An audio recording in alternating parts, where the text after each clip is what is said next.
untuk penghujung bulan suci Ramadan ini, ibadah apa yang baiknya dilakukan agar iman kita seringkali naik turun bisa tetap terjaga, dan agar menghilangkan rasa ketakutan Allah jauh dari kita ketika iman sedang turun. Rasa takut setelah bulan suci Ramadan tentang keburukan-keburukan yang menghantui.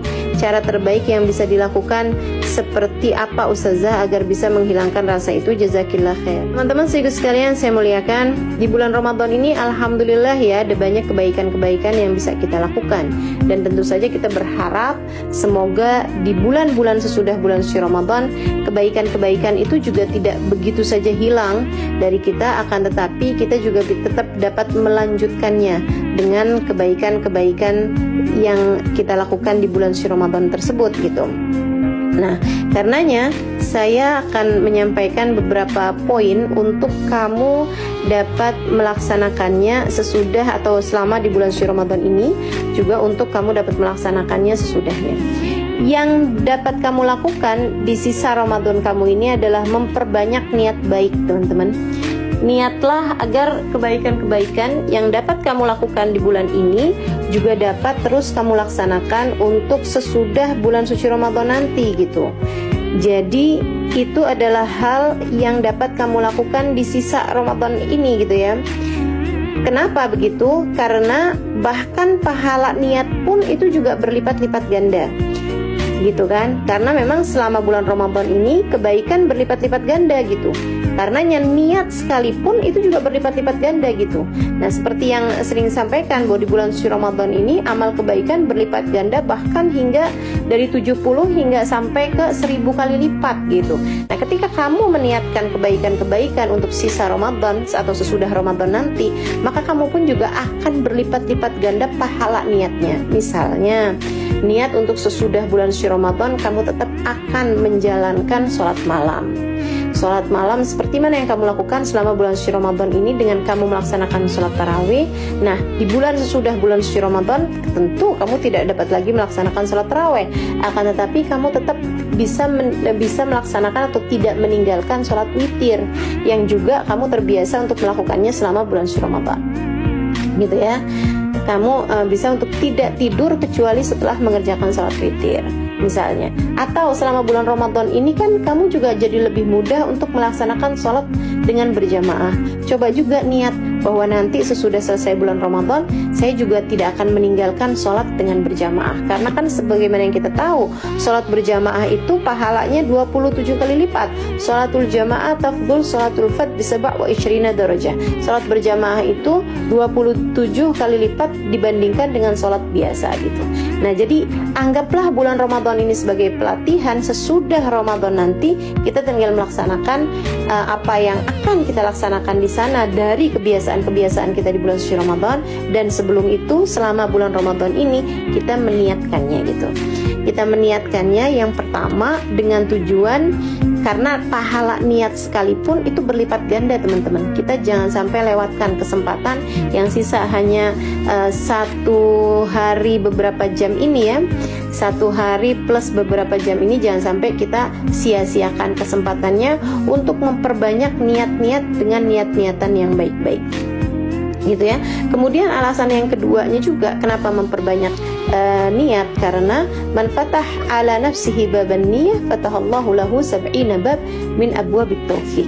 Para ulama mengatakan bahwa siapa yang membuka satu pintu kebaikan, satu pintu niat kebaikan, maka Allah Subhanahu wa taala akan membukakan 70 pintu dari pintu-pintu kemudahan berbuat baik. Jadi kamu buka satu pintu niat baik, Allah bukakan 70 pintu dari pintu-pintu kemudahan berbuat kebaikan.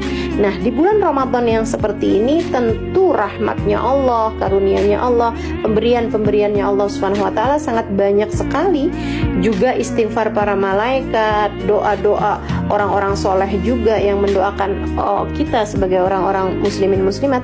Nah, itu teman-teman saudaraku sekalian akan sangat banyak sekali atau sangat banyak sekali tersedia di bulan Ramadan ini, yang karenanya siapa yang membuka untuk dirinya pintu-pintu niat kebaikan, insya Allah dengan rahmat, dengan karunia, dengan istighfar para malaikat, dengan doa orang-orang soleh yang tertuju kepada kita di selama bulan Ramadan ini, maka niat-niat tersebut akan mudah terrealisasi sesudah bulan suci Ramadan gitu ya. Kita akan lebih mudah untuk mengerjakan kebaikan-kebaikan tersebut di sesudah bulan suci Ramadan. Dan salah satu dari niat baik yang kamu harus niatkan di bulan suci Ramadan ini adalah niat untuk meninggalkan perbuatan-perbuatan dosa. Teman-teman sekalian, niat sungguh-sungguh agar Allah Subhanahu wa taala tidak membiarkan kita lagi terjatuh kepada jurang-jurang dosa. Niat ninggalin perbuatan dosa, kalimat-kalimat kasar keluar dari lisan kita, kalimat-kalimat kotor keluar dari lisan kita tutup semuanya. Kita niat, ya Allah, bantu saya untuk dapat melaksanakannya. Saya tidak mau lagi berada dalam jurang-jurang yang menyesatkan. Saya tidak mau lagi berada dalam aib-aib diri. Saya tidak mau lagi berada dalam celah-celah diri. Saya tidak mau lagi mengerjakan perbuatan-perbuatan dosa. Ya Allah, saya niat, ya Allah, bantu saya untuk dapat melaksanakannya, gitu ya. Nah, itu hal yang kamu perlu lakukan untuk sisa Ramadan kamu ini. Kamu memperbanyak niat-niat kebaikan-kebaikan seperti itu. Nah, kemudian sesudah Ramadannya, teman-teman saudara sekalian yang saya muliakan, sesudah Ramadannya kamu juga berusaha nantinya untuk bisa melaksanakan kebaikan-kebaikan yang sudah berhasil kita laksanakan di bulan Ramadan ini. Itu tadi yang saya sampaikan, dari sholat berjamaahnya, kemudian dari sholat-sholat sunnahnya, jangan kurang dari mengerjakan sholat witir, begitu kan ya.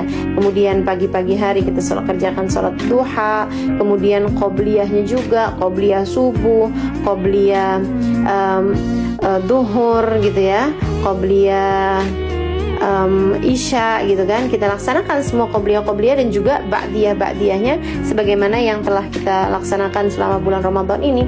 Kemudian juga kebiasaan-kebiasaan yang lain, seperti misalnya kebiasaan untuk bersedekah. Tentu di bulan Ramadan ini ada banyak sekali orang-orang yang membiasakan dirinya untuk bersedekah. Saya yakin sahabat-sahabat juga terbiasa bersedekah pada bulan Ramadan yang seperti ini. Nah, di luar bulan Ramadan, kita pun juga jangan meninggalkan hal baik seperti itu gitu. Kita tetap berusaha untuk setiap kali kita melihat ada orang-orang yang memerlukannya, kita memberi kepada mereka, bukan hanya di bulan suci Ramadan saja.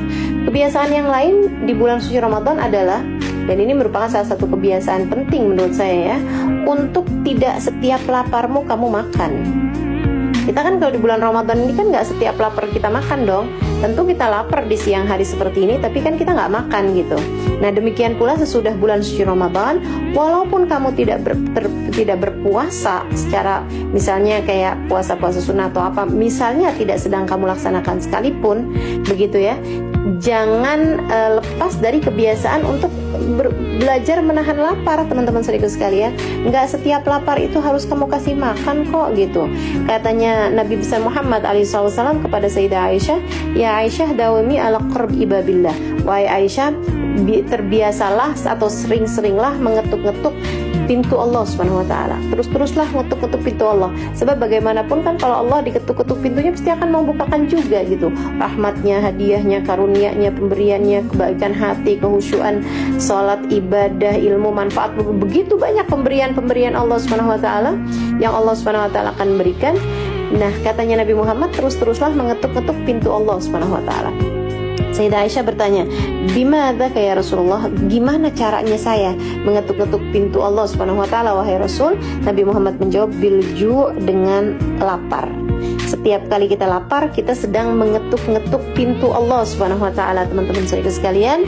Maka selepas bulan suci Ramadan, walaupun Ramadannya sudah tidak lagi membersamai kita karena kita sudah beranjak kepada bulan-bulan yang selanjutnya, nah itu kebiasaan menahan lapar itu juga harus terus-terusan kita jaga. Mudah-mudahan kita tidak menjadi hamba hawa nafsu kita, akan tetapi kita sungguh-sungguh menjadi hamba Allah Subhanahu wa taala sebagaimana yang sudah kita pelajari hal ini selama bulan suci Ramadan.